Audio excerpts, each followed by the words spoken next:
the one, the only, Bencio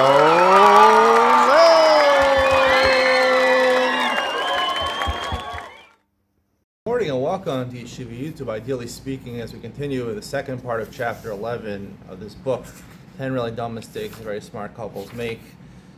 This chapter is about attraction, being attracted to your wife, the wife being attracted to you. We'll talk more about that today.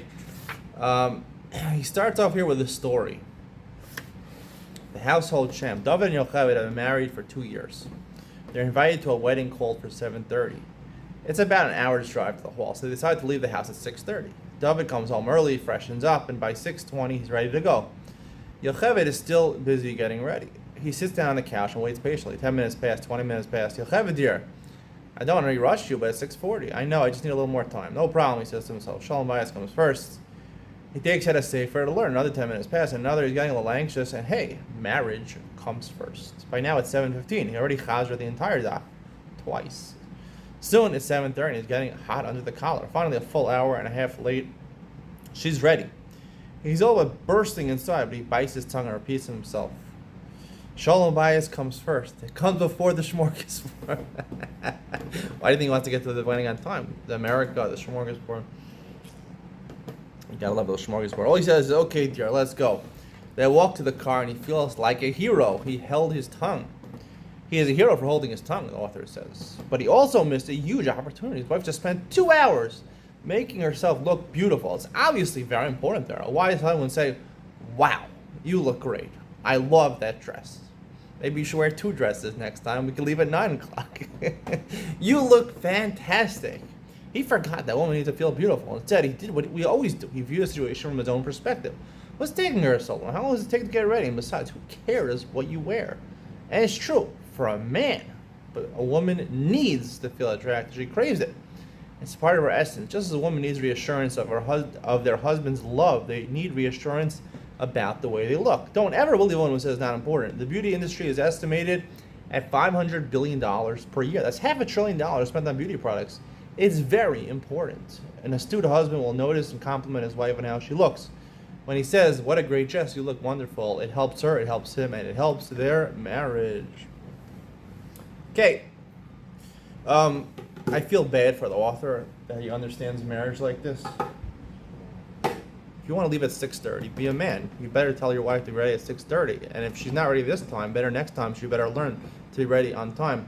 Tell her to get ready in advance. You're the man. You're in charge. If you want a woman to respect you, be the man. Lead. Be in charge. I don't care. And what? He's going to say to her, this is what the author wants. Okay, you delayed me. You made me wait for an hour and a half, 2 hours, and now you want me to compliment you? Forget about it. Forget about it. If you're a real man, you tell her how you're feeling. This is unacceptable. Unacceptable. My time is precious too. I like that smorgasbord. I don't have to fit into a dress. No, you gotta be honest with your wife. What do you mean? You lie to her and then you tell her and you compliment her on top of it? She's gonna be a boss over you. She's gonna be ruling over you. You're not a man, you're not a leader. She's never gonna like you like that. If you want a woman to like you, put her in her place. Tell her it's unacceptable, this is ridiculous. You know? The last thing you need to do is compliment her. It's crazy advice. This is the author. To think this author wrote, I don't know, it's a 400-page book about marriage. To get this aspect wrong shows the whole book is worthless. Shows the whole book is worthless. You are not a husband if you do this. If you act like this and you act like he wants you to act, you're not a husband. I'm sorry. You lost your status as a husband. I hope the author sees this one day because, you know, I like them to come challenge me. Call me up. Tell me why I'm wrong. Prove it to me.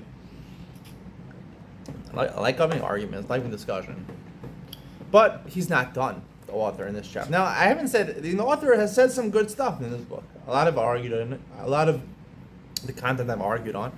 But I have agreed with some things. But another point he makes, the next point I also disagree with. Women and fashion. When I was married for about 5 years, it became stylish for women's dresses to feature huge bows. Not just any bows, gigantic ones. The bigger the better. They look like something from a comic strip, a dress that Minnie Mouse would wear. But that was the new fad. One day it happened, my wife came home with a dress, held it up for me and said, look what I bought. What do you think? Right here on the back of the dress was a huge Minnie Mouse bell. Baruch Hashem, I was married long enough to know the right answer. Wow, that dress is beautiful. And the best part is the bow. It looks great. Gentlemen, there will be times when your wife is going to dress in a way you're not going to like. Let me share a secret. Women dress for other women. Yeah, they do if they don't like you as a husband.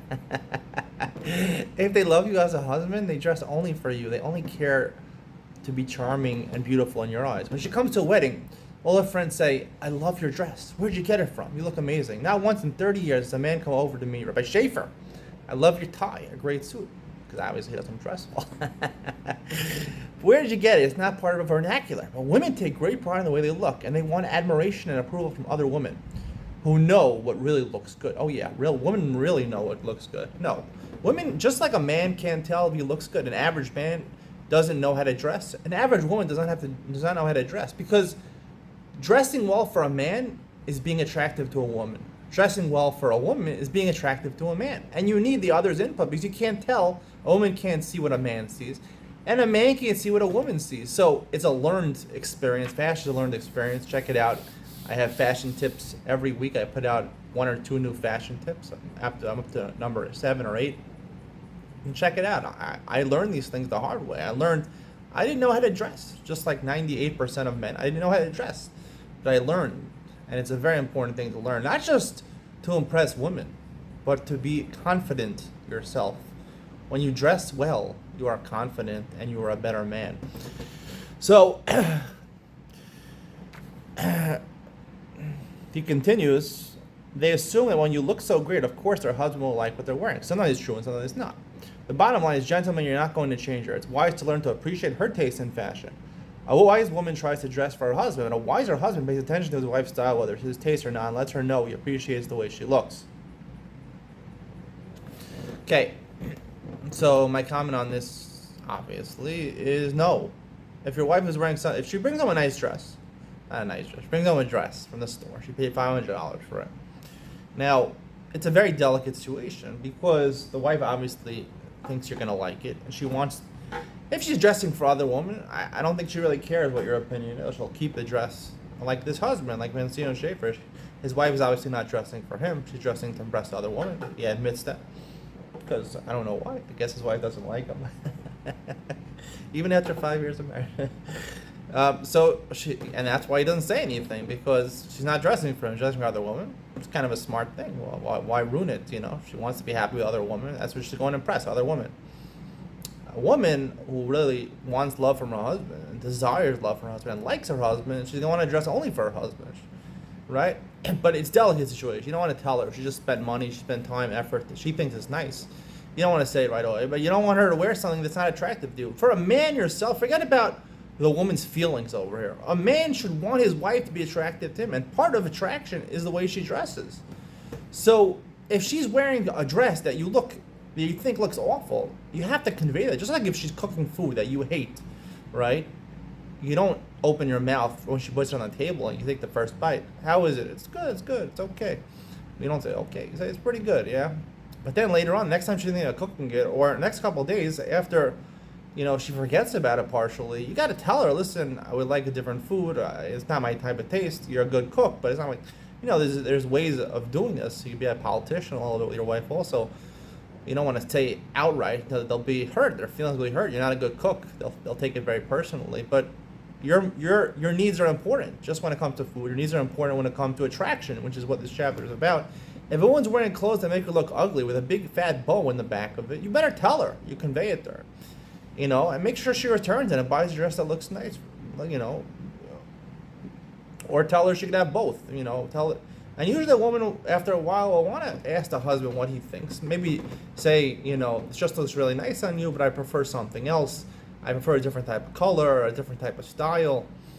Because women don't know how to dress for men. They don't know how to dress. They also don't know how to dress. They're a little better because they're more conscious of what they wear.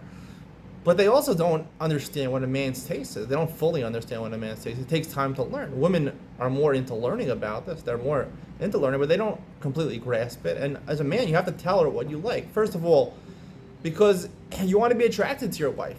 You want to be attracted to your wife, and the best way to be attracted to your wife, right, is part of her grooming, the way she makes her hair, the jewelry she wears, the dress she wears, and even more fundamental, if you do not convey to your wife what you really like, so you're not being a person, right? You're not being a man, and your wife sees you as someone whose decision making is unimportant, is not a good decision maker, someone who's not strong, not a leader.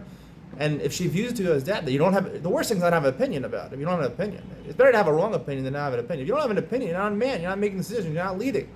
In order to lead, you have to make decisions. You got to be better than the woman. You got to tell her what looks nice for you to be attracted, and more importantly, to show her that you're a man and that you care about what she wears, and that you know what to tell her, what you like and what you don't like. So the 2 points that he makes in these 5 pages over here, the second half of chapter 11, are completely off.